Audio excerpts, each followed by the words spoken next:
Okay guys, so I'm adding about 2 tablespoons of my favorite vegan butter, which is called Earth Balance. It's vegan and it's soy free. And of course I'll allow it to melt down in my pan. And basically what I'm making today is a very easy come recipe. It's red beans and rice meets gumbo, and I basically consider it a dump soup. So you're just gonna dump in everything at pretty much at the same time or in very close proximity of each other, and you just let it cook on slow. It's like a slow cooker meal. I don't have a slow cooker because I love to stand in front of my stove.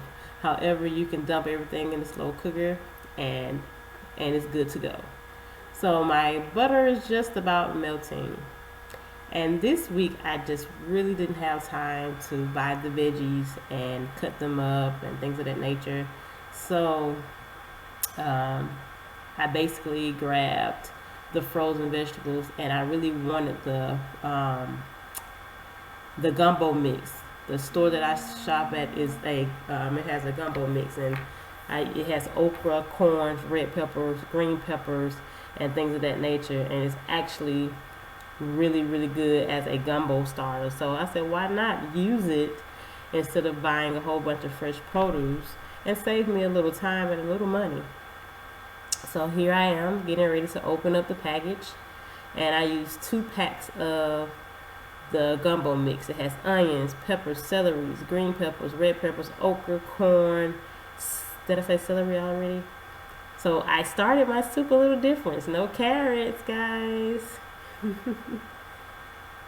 So I'm using about 2 packs, and you know guys, I always put extra lots of vegetables in my soups because it's gonna cook down anyway, and plus it's very nutrient fulfilling, very enriched, fulfilled soup. You're gonna get full, but you're not gonna get too fat, you know. So I'm basically getting ready to grab all of my seasonings, and I'm going to season my vegetables because what's going to happen? Right. It's going to make a delicious stock. Okay. So I'm grabbing my spoon, and I want to kind of stir everything around, of course, to make sure my butter and my my butter is coating the vegetables properly.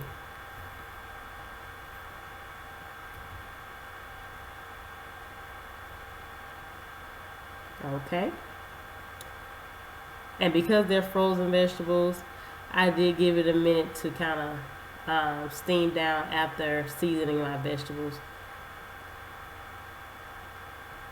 So basically I'm going to start off with I'm going to add my garlic in there.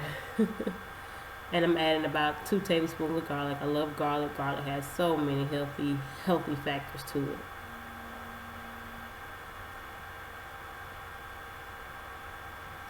And then I stir.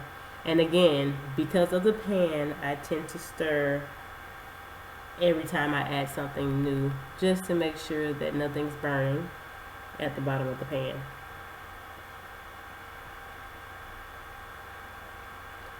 Okay, so now I'm adding my pink Himalayan sea salt. And again, I love my pink Himalayan sea salt because it has many nutrients in it and minerals that we can't normally get from iodized salt, your table salt, or your regular sea salt. Sea salt is better than the table salt, but I tend to just go with the best, and that's the pink Himalayan sea salt. Another good type of salt is the sea salt, but it's the smoked sea salt. It's really good, especially if you like to do a lot of barbecue flavored foods. It's really good for that. So check that out if you hadn't heard of the smoked sea salt. It's really good. Okay, so now I'm adding my black pepper. You know I love my black pepper. So right now I have my veggies with my garlic and my salt and pepper all in the pan. As you can see, I'm just kind of dumping and seasoning as I go. It's really, once everything gets in the pan, you are good to go. Okay, y'all, good to go.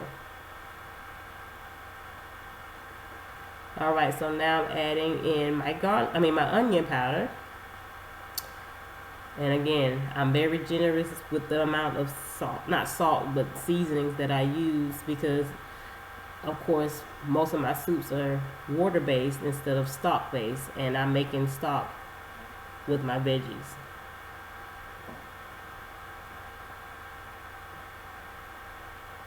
Okay, so I think I'm adding in, yes, cayenne pepper. I love my cayenne pepper. And remember, guys, spicy foods tend to help your metabolism burn calories. Now, isn't that great? Why not burn calories while you eat? Nothing better than burning calories, right?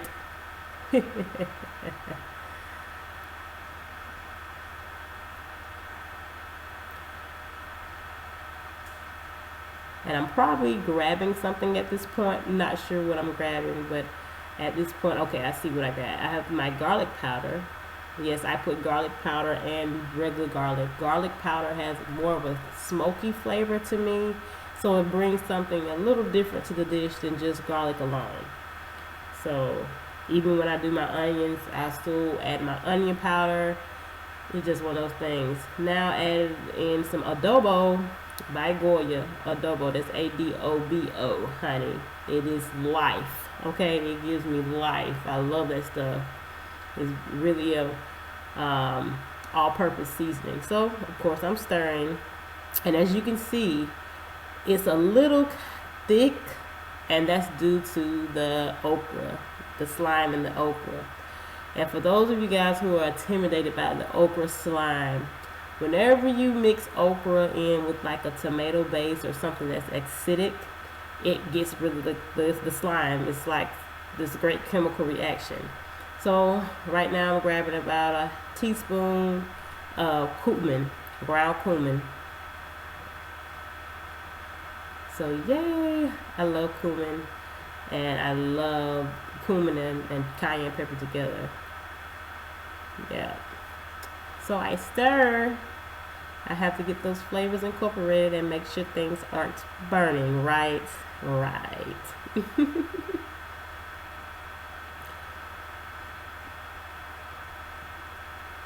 Okay, so at this point I am probably, okay, I was open up my all-purpose Goya seasoning. So I dumped it over in there and I stir, of course. Yummy. That looks good to me. I don't know about you. Even with the okra, with the slime, it looks delicious. I love okra. The slime doesn't bother me.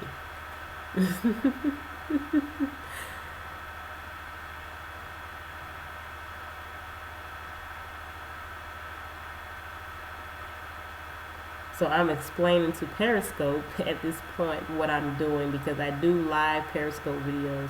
I'm adding in my McCormick Cajun all natural no MSG seasoning. I'm very generous with it because we're making a Cajun soup, right? Red beans and rice meets gumbo. Yes.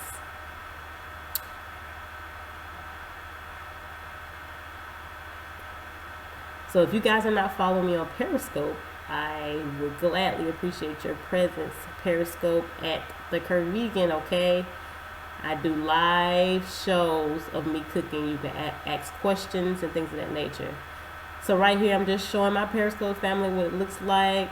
I'm explaining to them about the okra. So you get this live feed if you just come over to Periscope. You can ask all kinds of questions live, and I will answer them right there, right then and there for you. You get to interact with me. Okay, so let's see what we got going on next. As you can see, we got a little liquid at the bottom of the pan, which I love. I'm adding my ground Life-Light Italian sausage. I actually use my NutriBullet to do so. I took it, it was already in the sausage formation, but I took it and put it in my NutriBullet, and I gave it a ground consistency because I wanted every bite to have some sort of sausage in it. So that's the meat sub for this week. And of course, I try to stay from the meat subs when I can, but every now and then, gotta have it. Okay, I'm not sure what that was, but at this point, we're getting ready to add in the jambalaya, not jambalaya, the gumbo and red beans and rice mixture from Zatarain's. It is actually vegan. There's no animal products in either the black. Well, I'm not sure about the gumbo. I actually use 2 packs of red beans and rice mixture. So I used 2 packs of red beans and rice mixture, and I mixed it in. I used the family pack, 1 family pack, and 1 standard pack of red beans and rice. So the first pack was the family pack, and this pack that I'm actually currently opening is the standard package of the red beans and rice. So Zatarain's is vegan. Well, certain products of theirs is very vegan. And there goes the second pack.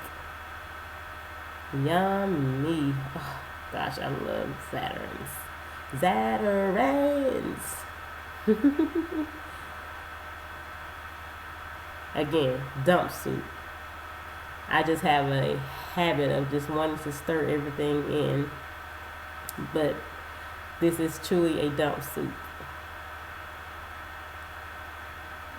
Okay, so at this point, I'm adding in my beans. These are red kidney beans that I'm adding in. I did not drain them simply because it will bring flavor to the soup, and it will actually allow me to use less water, so you can use less salt. So I use about 6 cans of them. It's very full of beans, and you guys know I love my beans for my protein, for my B vitamins. Yes, so that's can 3 and 4 there, I believe.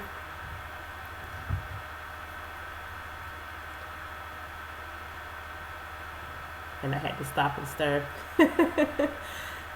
Y'all, I have a bad habit of stirring, but you have to, especially in this metal pan.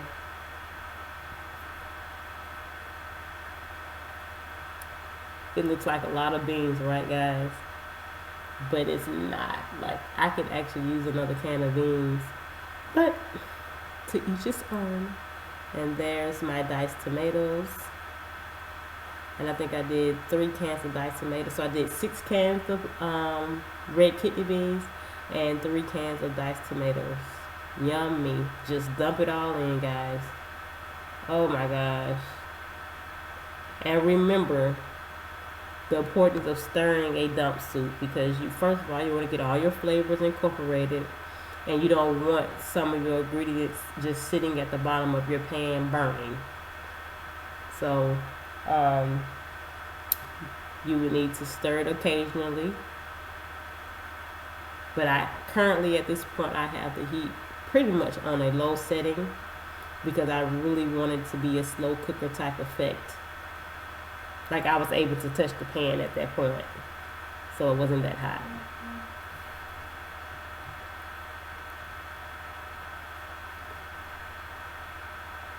Okay, so right now I'm not sure. Oh, okay. I'm opening up my bouillon cube. My garden veggie is vegan, no GMO, gluten-free deliciousness. That's going to help flavor my soup. And remember, I'll always add it in right before or right after I add in liquid, so that it could dissolve. And I just spoon it in, guys.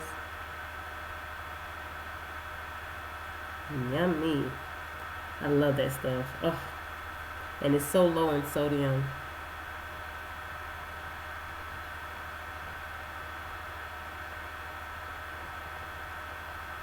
Okay.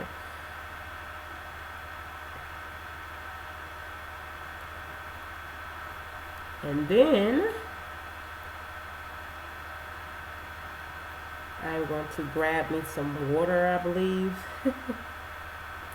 Yep, there's my water. I do about 2 of those,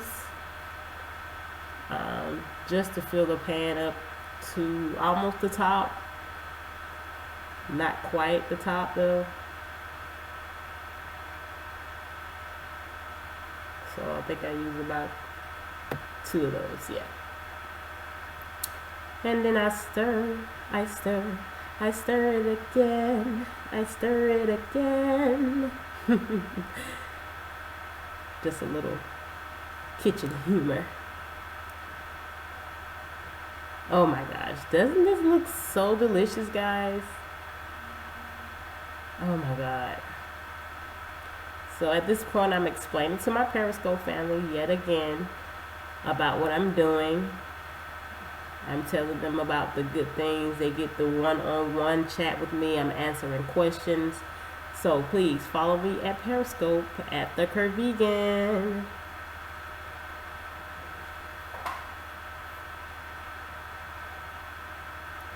And I'm showing them what it looks like.